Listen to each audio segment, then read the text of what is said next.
स्वागत है आपका कमोडिटी निवेश में, जहां हम आपको कमोडिटी मार्केट की तमाम बड़ी खबरें बताते हैं। साथ ही आपके लिए बेहतरीन ट्रेडिंग कॉल्स और आपके सवालों के जवाब भी हम लेकर आते हैं। सबसे पहले आज मॉनसून की बात करेंगे, क्योंकि हमारे साथ आर के चेन्नामनी साहब हैं, सीनियर साइंटिस्ट हैं आईएमडी से। सर स्वागत है आपका। सर आप लोगों का जो अनुमान आया है कि मानसून में इस साल केरल में मानसून की एंट्री में 3 दिन की देरी हो सकती है। आमतौर पर जो 1 जून को मानसून की दस्तक होती है, अब 4 जून को होने वाली है। सर क्या वजह है इसके पीछे? नहीं, एक्चुअली अभी तो रीजन ऑफिशियल पर कोई डिस्कशन नहीं हुआ, क्योंकि मानसून का तो एक कॉम्प्लेक्स प्रोसेस होता है। और जो इसमें हम लोग जो प्रेडिक्शन किया कि 4 जून को आएगा ±4 day, that means it can be from like 1 June to something like 7th or 8th June. So that is the figure we have given actually. Otherwise ऐसे तो आमतौर पर कोई इसमें रीजन नहीं है। और मैं ये बोलना चाहता हूँ कि केरल में जब मानसून आता है उसका कब सब्सिक्वेंट जगह में आएगा कोई रिश्ता नहीं है एक्चुअली, ऑनेस्टली स्पीकिंग, है ना सर? अगर मानसून, हालांकि आपने कहा है कि 4 डेज का एरर हो सकता है, आगे के मानसून को लेकर क्या इससे मानसून के आगे की चाल पर तो कोई दिक्कत नहीं होगी? उसमें तो धीमापन नहीं होगा सर? नहीं, वही मैं बार बार बोल रहा हूँ कि ये जस्ट एक ओनली केरला का कुछ हमारे पास जो भी based on dynamic and statistical model जो हम लोग दिए हैं, तो एंड ऑल्सो हम लोग दिए हैं 6 प्रेडिक्टर, जैसे मिनिमम टेम्परेचर है, प्री मानसून रेनफॉल पीक है, out going long wave radiation है, zonal south east Indian ocean का फ्लो है। तो जो फीचर्स बन रहा है उसी का बेस में ओनली ये के मतलब we have given the onset करना। बट मैं बोल रहा हूँ कि इसी का कोई रिश्ता नहीं है कि बाकी जो भारत का पार्ट है, चाहे बॉम्बे हो चाहे ईस्टर्न इंडिया हो, तो कोई रिश्ता नहीं है इसी का। जस्ट केरल के लिए हम लोग दिए हैं और हम लोग अभी मॉनिटरिंग भी शुरू कर दिया है केरल के लिए, अंडमान सी के लिए। मैं ये बोलना चाहता हूँ अभी अंडमान सी में भी मानसून नहीं आया है, we are also monitoring that condition. Yes, आपने कर दिया सर, क्योंकि देश के लोग जो किसान होंगे जिनको मानसून पर जिनकी निर्भरता है, 50 से 55% लोग इस पर निर्भर है, इसलिए यह सवाल जरूरी था। अब चेन्नामनी साहब, एक सवाल मेरा होगा, क्या अरब सागर में एंटी साइक्लोन जैसी भी कुछ स्थिति बन रही है क्या? अभी तो ऐसे कोई एस्टेब्लिश, क्योंकि मैं जैसे बताया कि कोई फीचर्स अभी क्लियर नहीं है। हाँ, एक जरूरी है कि जो अंडमान समुंदर जो है या दक्षिण पूर्व बंगोपसागर में जो क्रॉस इक्वेटोरियल फ्लो है वो हम मॉनिटरिंग करते हैं, वहाँ मानसून पहले आता है। तो एक अभी जो दक्षिण पूर्व जो हमारा है भारत महासागर है, वहाँ एक साइक्लोन बना हुआ है, फाइविन नाम है। अदरवाइज ऐसे कुछ मतलब फीचर्स नहीं है कि जो मतलब कोई कंफर्म कर सके कि क्या कुछ सिस्टम है। But one thing is that कि हमारा मई महीने में अभी तक ऐसे कोई सिग्निफिकेंट हीट वेव नहीं हुआ। अभी हम फोरकास्ट भी दे सकते हैं 7 दिन तक, हमारा जो फोरकास्ट है उसमें भी कोई हीट वेव सिग्निफिकेंट भी प्रेडिक्शन नहीं है। तो one side is that I think ये 2023 में जो हीट वेव है, नॉट ओनली मार्च में तो नील था, अप्रैल में जो कुछ हुआ था जो सभी को मालूम होगा, 7-8 दिन जो बंगाल में हुआ था, उड़ीसा में 2-3 दिन हुआ था। अदरवाइज संपूर्ण north west India, central India में नहीं था। तो 1-2 दिन था पंजाब, दिल्ली, हरियाणा, अदरवाइज नहीं था। अभी मई महीने में भी वैसे ही हाल है, अभी हीट वेव ऐसे सिग्निफिकेंटली हुआ नहीं। सर अब आखिरी सवाल आपसे होगा, ये मानसून को लेकर अब अगला अनुमान आप लोग कब जारी करेंगे? आमतौर पे मई के आखिरी में करते हैं। मैं ये बोलना चाहता हूँ कि मई एंड में तो बहुत सारा क्लैरिटी आ जाएगा, क्योंकि हम लोग जो है ना रीजन वाइज तो दिया नहीं फिगर। तो मई एंड में जो आएगा हमारा फिगर, एक तो जून महीना के लिए आएगा, उसमें बहुत सारा पॉइंट भी क्लैरिटी आ जाएगा। मैं लास्ट वीक में हम लोग जो देते हैं, और एक मानसून का जो मेनली जो रेनफॉल, ये तो just onset over Kerala, but जो मेजर पार्ट जो मैंने जैसे बताया कि रेनफॉल कैसे रहेगा और रीजन वाइज रेनफॉल क्या होगा और जून महीना का कैसा होगा, वो सारे फिगर्स आ जाएगा। सर अल नीनो को लेकर कुछ क्लैरिटी और आई है क्या? किस तरह की स्थिति रहेगी एक्चुअली एल नीनो मैं आपको जैसे बोल रहा हूँ कि हम लोग तो मैं एंड में सब कुछ उसमें लिखित में लाएंगे, तो तब हम लोग फिर कोई मतलब अप्रोप्रिएट डिस्कशन कर पाएंगे। अदरवाइज तो ऑफिशियली मेरे पास कुछ नहीं। बिल्कुल सर, तो मई के आखिर का इंतजार रहेगा, फिर आपसे उस दिन भी बात होगी। शुक्रिया सर, आपने वक्त निकाला। Thank you. चलिए, हमारे साथ जीपी शर्मा साहब भी हैं स्काईमेट से। सर आप लोगों ने कुछ अनुमान लगाया है कि केरल में मानसून की एंट्री कब तक होगी, या आप लोग अभी भी आपको लगता है कि 1 जून के आसपास ही रहेगी? हालांकि मौसम विभाग की तरफ से भी ये कहा गया है कि 4 दिन का एरर हो सकता है, प्लस माइनस दोनों तरफ हो सकता है। आप लोगों का क्या अनुमान है कि मानसून की एंट्री में देरी होगी या समय पे मानसून का दस्तक होगा? देखिए, कल ही स्काईमेट की तरफ से एक जो ऑनसेट का फोरशैडो होता है उस दिया गया था, उसके बारे में जानकारी दी गई थी। और उसमें ऐसा कहा गया था कि मानसून इस बार डिले भी होगा और थोड़ा वीक भी होगा, उसका ऑनसेट भी थोड़ा वीक होगा। ऐसी जानकारी कल ही दी गई है। और आज के दिन में कहें तो हमने अभी भी इसके बारे में और स्टडी करके आज हमने मानसून ऑनसेट की डेट लगभग 7 जून के आसपास होगा, ऐसा स्काईमेट का अनुमान है, जिसमें कि मार्जिन एरर प्लस माइनस 4 दिन। तो 7 जून और प्लस माइनस 4 दिन मार्जिन एरर होगा। ऐसा अनुमान है कि केरल तट पर मानसून उसके लगभग 1 सप्ताह लेट तक पहुंचने की संभावना रहेगी। जी, जून हम मान के चले, क्या केरल में 8 जून की एंट्री होगी आप स्काईमेट के मुताबिक? 7 जून का फोकस है और प्लस माइनस 3 डेज जो मार्जिन है। जी, ओके, 7 जून, यानी स्काईमेट को लगता है कि 7 जून को केरल में मानसून की एंट्री होगी। 3 दिन प्लस माइनस हो सकता है, यानी जैसा उनका 4 दिन का एरर था, इनका 3 दिन का एरर इन्होंने रखा है। सर, क्या वजह है मानसून में देरी, क्या हो रही है? क्या एंटी साइक्लोन स्थिति बन रही है अरब सागर में? मानसून के आने से पहले बहुत सारी परिस्थितियां उसके अनुकूल हो जानी चाहिए। कुछ भी अभी आज के दिन की बात करें तो कुछ भी सही नहीं बैठ रहा, चाहे वो अरब सागर हो, चाहे वो बंगाल की खाड़ी हो।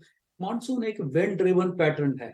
सब कुछ बहुत समय से पहले अलाइनमेंट होना शुरू हो जाता है उसका, उसके बाद ही मानसून स्ट्रीम जो है वो फॉलो अप होता है और उसकी उसकी तेजी पकड़ने की संभावना रहती है। लेकिन आज के दिन की बात करें तो ऐसा कोई कोई भी पैटर्न ऐसा कोई शेप नहीं ले रहा। हालांकि ये विंड पैटर्न जो है उसके साथ साथ और भी आंकड़े जो हम जिसका संज्ञान लेते हैं, जिस और पैरामीटर्स हैं जिसको हम कंसिडर करते हैं, वो तो इसके अलावा और भी हैं। पर लेकिन मुख्य रूप से ये भी चीजें जो है, जैसे जो क्रॉस इक्वेटोरियल फ्लो, मानसून क्या है, मानसून इक्वेटर के दक्षिणी भाग से जो है विंड्स क्रॉस करके टर्न होके साउथ वेस्टली बन के, वही साउथ वेस्टली फ्लो है, उसी को साउथ वेस्ट मानसून कहते हैं। तो अभी तक तो कोई क्रॉस इक्वेटोरियल फ्लो बन ही नहीं पाया है। और बंगाल की खाड़ी की बात करें तो उसमें भी, इसलिए अंडमान पे भी अभी कोई कोई मानसून के आने का अभी कोई आसार नहीं दिख रहे हैं। पिछले साल बात करें 16 मई को आ चुका था मानसून पोर्ट ब्लेयर में। इसी तरह जो सदर्न हेमिस्फेयर है उसमें एक बहुत ही एक तो साइक्लोन अभी तो जो करीब करीब सुपर साइक्लोन जो मोचा अभी निकल गया है म्यांमार की तरफ, और दूसरा दक्षिणी हेमिस्फेयर में, दक्षिणी जो सदर्न हेमिस्फेयर है, बहुत ही हरिकेन स्ट्रेंथ का एक साइक्लोन है फेबियन। वो हमारे बिल्कुल एक लाइन खींचे तो जहां हमारा जैसे कोची त्रिवेंद्रम या लक्षद्वीप एरिया है उसके नीचे से बिल्कुल उसके नीचे बना हुआ है इक्वेटर के दूसरी तरफ, उसका बहुत जबरदस्त प्रभाव है। वो क्रॉस इक्वेटोरियल फ्लो बनने नहीं दे रहा है और उसको क्लियर होने में अभी लगभग 1 सप्ताह का समय तो लगेगा ही। उसके बाद फिर एस्टेब्लिश होने में और वक्त लगता है। दूसरी, आपने कहा जैसे अरब सागर में वो एंटीसाइक्लोन बहुत ही जरूरी फीचर है, वो नहीं हट रहा और उसका हटना बहुत जरूरी है। उसके हटने के बाद ही साउथ वेस्टली फ्लो बनता है और अभी तो वो बहुत मार्क है। अगले 10 दिन तो उसके कोई हिलने की संभावना नहीं लग रही। ऐसे का ऐसा ही अरब सागर के मध्यवर्ती भागों में एंटीसाइक्लोन सर्कुलेशन बनी रही है, बनी हुई है और बनी रहेगी।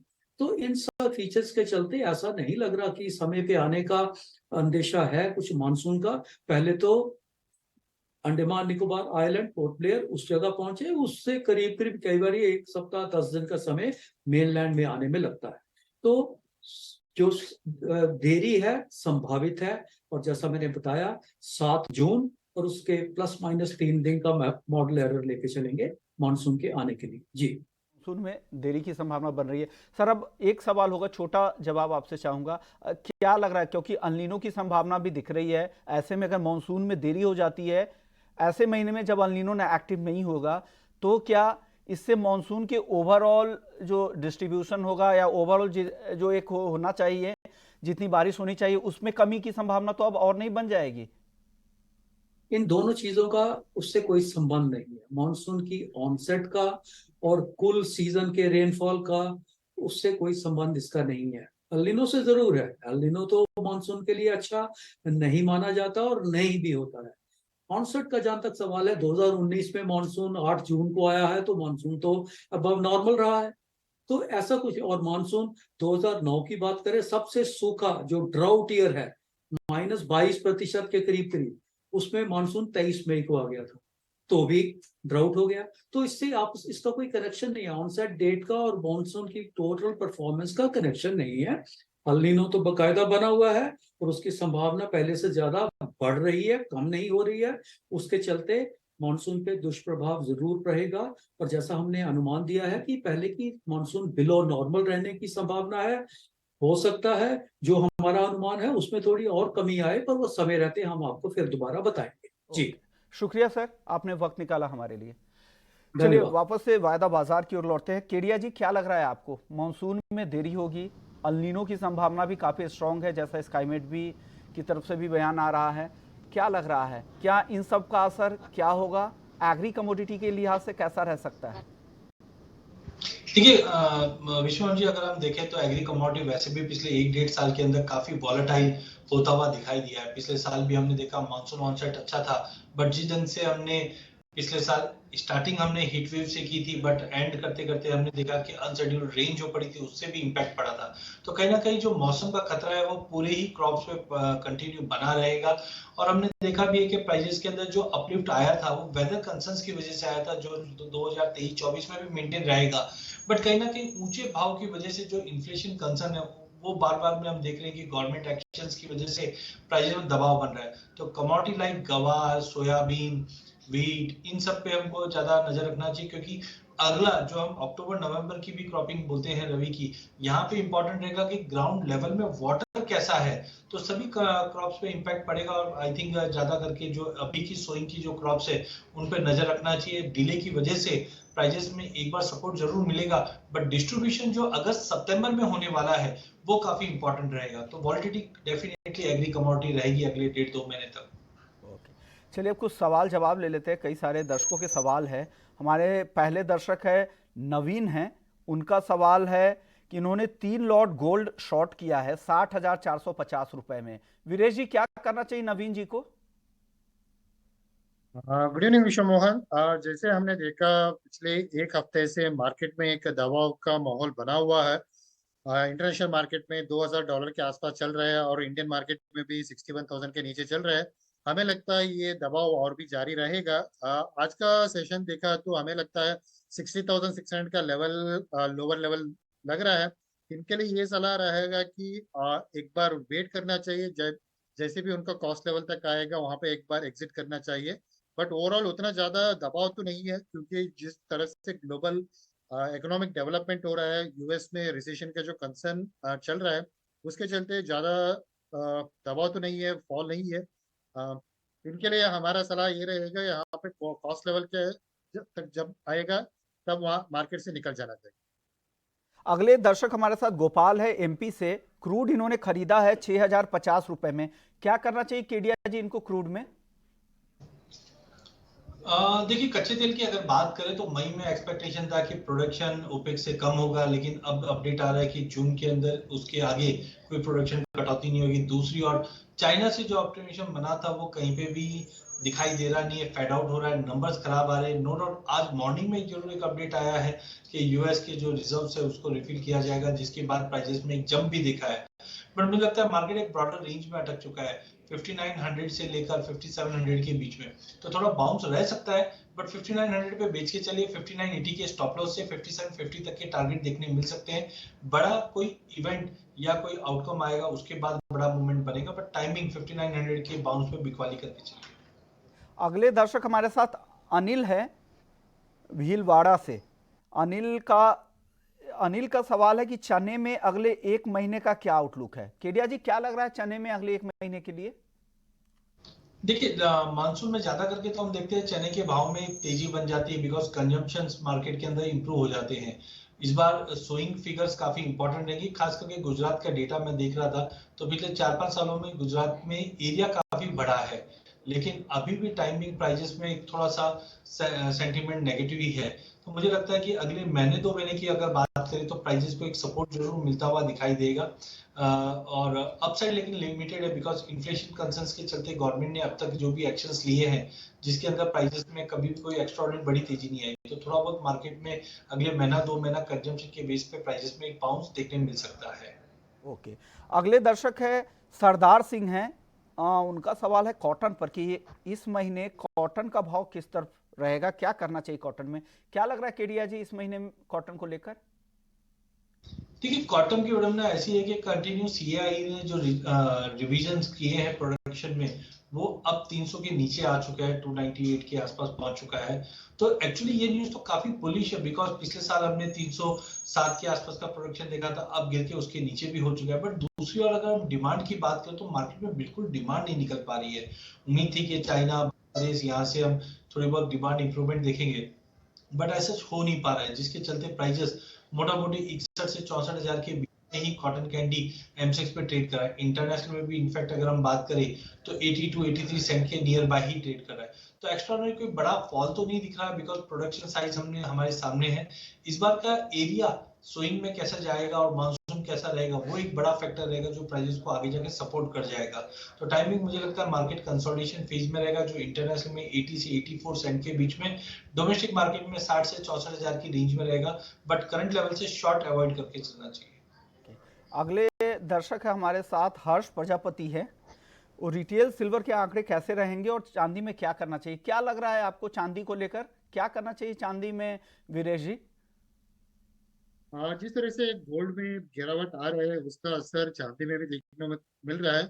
उसके साथ बेस मेटल में जो दबाव बना हुआ है चाइना का लेकर, चाइना में जो एक्सपेक्टेड डिमांड नहीं आ रहा है उसके चलते हुए बेस मेटल में एक दबाव है, उसका भी असर चांदी में भी देखने को मिल रहा है। हमें लगता है चांदी में और भी एक गिरावट देखने को मिल सकता है। आज का लेवल देखा तो 72,400 का लेवल हमें इवनिंग सेशन में देखने को मिल सकता है। इसलिए ये इंटरडे पर्सपेक्टिव से हमारा एक बिकवाली का सलाह रहेगा 73,000 लेवल में, 72,400 का टारगेट के लिए, और स्टॉप लॉस मेंटेन करना चाहिए 73,400 लेवल से। ओके, अगले दर्शक हमारे साथ मीरा जैन है इंदौर से। चांदी इन्होंने सेल किया है 72,680 रुपए में, क्या करना चाहिए केडिया जी इनको, मीरा जैन को? देखिए, इंपॉर्टेंट डेटा पॉइंट है, प्राइजेस $24 के नीचे ट्रेड कर रहा है, कभी भी प्रेशर बना हुआ है, 72,600 का इंपॉर्टेंट सपोर्ट पे मार्केट खड़ा है। ओवरऑल मुझे लगता है शाम के सेशन में अगर थोड़ा भी बाउंस अगर मिलता है 73, 200 मैक्सिमम वहां तक ही लग रहा है, बट अगर मेंटेन रखेंगे ये तो मुझे लगता है 71,800 से 72,200 तक के भी लेवल देखने मिल सकते हैं। तो बने रहिए, ओवरऑल तो 71,800 है, बट 72,200 तक ये प्रॉफिट बुक करके निकल सकते हैं। अगले दर्शक हमारे साथ जमील भाटी हैं राजस्थान से। नेचुरल गैस और क्रूड किस स्तर पर खरीदे या बेचे, नेचुरल गैस और क्रूड दोनों पर राय दे वीरेश जी। आज का इवनिंग सेशन के लिए मेरा सेलिंग का रिकमेंडेशन रहेगा दोनों काउंटर में। कच्चे तेल की बात किया तो 5860 टू 5870 का लेवल में बिकवाली करना चाहिए, 5760 का टारगेट के लिए, और 5910 का स्टॉप लॉस मेंटेन करना चाहिए। जैसे नेचुरल गैस में बात किया तो उसमें भी एक नेचुरल गैस में भी एक कंसोलिडेशन ट्रेंड देखने को मिल रहा है। कहीं ना कहीं मार्केट एक सपोर्ट लिया हुआ है 187 188 लेवल में। हमें लगता है एक थोड़ा सा बाउंस बैक देखने को मिल सकता है। ओवरऑल कच्चे तेल में एक बिकवाल का रहेगा, नेचुरल गैस में एक बार वेट एंड वॉच करना चाहिए। ओके, अगले दर्शक है पवन है हिसार से। ग्वार सीड में अगले 2 महीने का क्या आउटलुक है, केडिया जी क्या लग रहा है ग्वार सीड में अगले 2 महीने में? गवार कॉम्प्लेक्स की अगर हम बात करें तो प्राइजेस काफी सीमित दायरे में आ चुका है। मल्टीपल ऑफ टाइम हमने देखा प्राइजेस 5500 के नीचे नहीं सस्टेन कर पा रहा है, ना ही 5850 के ऊपर जा रहा है। पिछले हफ्ते भर में हमने देखा था कि प्राइजेस में एकाएक काफी बड़ा जंप आया था, बट 5850 के ऊपर सस्टेन नहीं कर पाया। डिमांड साइड चोरी गौरमा की डिमांड काफी कम है, इंटरनेशनल में कच्चे तेल में भी गिरावट है, यूएस से कोई बड़ा सेंटीमेंट्स क्रिएट नहीं हो पा रहा है। बट टेक्निकल स्ट्रक्चर की अगर हम बात करें तो मुझे नहीं लगता है 5500 से 5850 जो दायरा उसी में स्टक्ड है। हाँ, एक बार 5850 का लेवल तोड़ देता है मई मंथ में, बिकॉज एल नीनो की वजह से जो मानसून में कमी रहेगी वो सोइंग पे इम्पैक्ट डाल सकता है।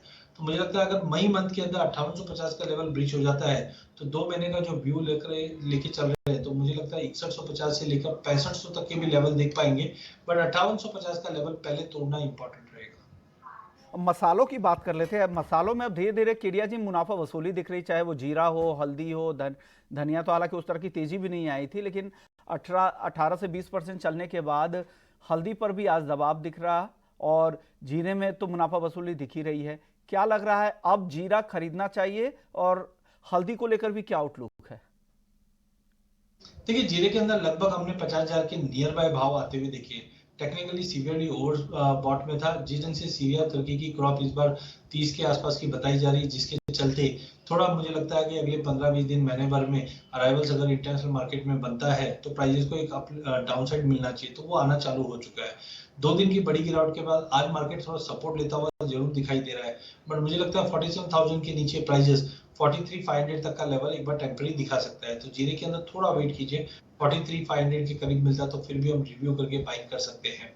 वहीं अगर हल्दी की अगर बात करें तो ट्रेंड बिल्कुल तेजी का है। हमने आज मॉर्निंग में एक बार गिरावट जरूर देखी थी, पुल बैक दिखा था, क्योंकि जीरे में, धनिये में, सभी में हमने एक पुल बैक आते हुए देखा था। बट फंडामेंटल हल्दी के काफी स्ट्रांग है। इस बार सोइंग में भी गिरावट रहेगी, जो आने वाले टाइम में हमें लगता है 8850 से लेकर 9000 तक का भी लेवल दिखा सकता है। अभी नया सपोर्ट जो है वो 8000 का लेवल है। जब तक 8000 का लेवल ब्रीच नहीं करता है, 8850 से 9000 तक के लेवल हम हल्दी में देख पाएंगे। चलिए अब बात कर लेते हैं एक और एग्री कमोडिटी की, वो है पाम तेल, जहां पर आज मलेशियाई पाम तेल में 3-4% तक की गिरावट दिखी। 3,450 रिंगिट तक पाम तेल का भाव गिर चुका है और हफ्ते भर में 10% तक की गिरावट आ चुकी है। हमारे साथ प्रणव बजोरिया भी है, डायरेक्टर है कॉम ग्लोबल के। सर स्वागत है आपका। प्रणव, क्या वजह आप देख रहे हैं, पाम तेल में इतनी गिरावट फिर से क्यों हावी हो रही है? सर एक्चुअली देखा जाए तो ओवरऑल एनवायरनमेंट वेज ऑयल का बेरिशनेस की तरफ ही है। बुलिशनेस की तरफ सिर्फ 2 फैक्टर है, एक है पाम प्रोडक्शन जो थोड़ा बहुत अंडर परफॉर्म किया है, और दूसरा है ग्रेन कॉरिडोर जो शायद एक्सटेंड हो नहीं हो 18 तारीख तक हमें पता लगेगा। पर पूरा एनवायरनमेंट अगर देखे तो जो मैक्रो सिचुएशन है वो काफी वीक है। इंटरेस्ट रेट बहुत ऊंचे है, there is a possibility of a US recession next year, energy prices भी गिर रहे हैं। इंडिया की डिमांड फिर भी ठीक है, पर कई और देश है जहां लोग डॉलर्स को राशन कर रहे हैं, जैसे इजिप्ट, पाकिस्तान, बांग्लादेश। तो उधर से डिमांड थोड़ी म्यूटेड आ रही है, मैक्रो एनवायरनमेंट वीक है। And the biggest factor which got triggered with USDA's release last Friday was की सॉफ्ट सीड्स की जो क्रॉप्स है पिछले साल दे वर अनएक्सपेक्टेडली स्ट्रांग, और अभी भी जो प्लांटिंग प्रोग्रेस और प्रोस्पेक्ट्स है वो काफी स्ट्रांग दिख रही है। तो driven by the pressure of soft oil, palm को भी कंपैरेटिव रहने के लिए गिरना पड़ रहा है। प्रणव, अब दूसरा सवाल मेरा होगा सोयाबीन को लेकर और सनफ्लावर को लेकर। सोयाबीन को लेकर भी जो रिपोर्ट आ रही है यूएसडीए की, वो मंथली रिपोर्ट जो आती है डिमांड सप्लाई की, उसमें वो कह रहा है कि अगले मार्केटिंग सीजन में सोयाबीन का भी उत्पादन बढ़ने का अनुमान है। साथ ही सनफ्लावर तो इंटरनेशनल मार्केट में डिस्काउंट पर बिक रहे थे, उसका दबाव तो पाम पर भी पड़ा। क्या लग रहा है, इन दोनों तेल को लेकर क्या आउटलुक है? साथ ही घरेलू बाजार में सरसों को लेकर, मस्टर्ड सीड्स को लेकर क्या आउटलुक है आपका? तो इन दोनों तेलों से ही हमारे वेज ऑयल कॉम्प्लेक्स में सबसे ज्यादा मंदी आ रही है। अगर हम देखेंगे तो पिछले साल में जो ग्लोबल क्रॉप सिचुएशन था, सोया बीन्स की अवेलेबिलिटी 10 मिलियन टन से बढ़ी, रेपसीड की अवेलेबिलिटी 12 मिलियन टन से बढ़ी। कुल मिलाकर अगर आप उतना क्रश करोगे तो its availability of 6.5 million metric ton of more oil. और वो सीड्स, वो क्रॉप्स जो है वो अभी प्लांट हुए हैं, उनका ग्रोइंग सीजन चालू हो रहा है, पर जो प्लांटिंग हुई है और अर्ली प्लांटिंग हुई है उसको देखते हुए at this point of time लोगों का मानना है कि वो क्रॉप्स इस साल भी बम्पर रहेंगी और इसीलिए उनका प्राइसेस पर दबाव है। The only thing we need to watch out for is कि आजकल मौसम बहुत अनप्रिडिक्टेबल हो गया है, क्लाइमेट चेंज के कारण वेदर इवेंट्स डेवलप हो जाते हैं, तो बस वो एक चीज वॉच आउट करने की जरूरत है। सरसों को लेकर we had a good crop in India और लोगों ने थोड़ा बहुत काफी खरीद के स्टोर भी किया हुआ है, और वो उस टाइम पे हुआ था जब इंटरनेशनल मार्केट के भाव ऊंचे थे। तो अभी इंटरनेशनल मार्केट के भाव नीचे हो गए हैं, तो उसकी भी बिक्री उतनी स्पीड से नहीं हो रही है, तो उसकी भी अवेलेबिलिटी अच्छी है। शुक्रिया प्रणव, आपने वक्त निकाला। केडिया जी, आपका आउटलुक क्या है खाने के तेल को लेकर? छोटा जवाब दीजिएगा।